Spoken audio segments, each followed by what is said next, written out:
Private వైద్య కళాశాలలో 1,00,00,000 కొన్ని కాలేజీలు అయితే పెద్ద పెద్ద కాలేజీలు అయితే 2 కోట్లు ఉన్న పరిస్థితి కూడా మనం చూసాం.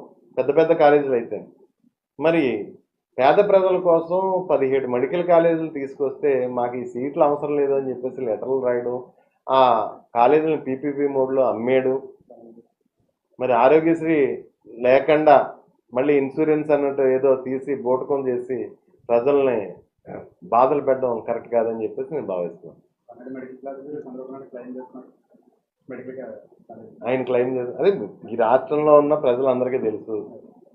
ఆయన మళ్ళీ 10 మెడికల్ కాలేజీలు క్లెయిమ్ చేసుకుంటున్నాడు. ఆయన ఏదో కొత్తగా స్టార్ట్ చేస్తున్నట్టు. ఆల్రెడీ 17 జగన్ గారు మొదలెట్టిన 17 మెడికల్ కాలేజీల్లో 5 మెడికల్ కాలేజీలు 5 అంటే 6 స్టార్ట్ అయిపోయి అడ్మిషన్స్ జరిగిపోయి క్లాసులు కూడా జరుగుతున్నాయి. మిగతా వివిధ స్టేజ్ల్లో ఉన్నాయి. 30% కంప్లీట్ అయిన స్టేజ్ ఒకటి, 80% కంప్లీట్ అయిన స్టేజ్ ఒకటి. మరి ఈయన ఏదో మళ్ళీ కొత్తగా క్లెయిమ్ చేసుకుంటున్నాడు 10. అది ఆయనకు ఉన్న ప్రచారం ఉంది, ఫేక్ మీడియా ఫ్యాక్టరీలు నడుస్తున్నాయి, ఎల్లే మీడియా ద్వారా ప్రచారం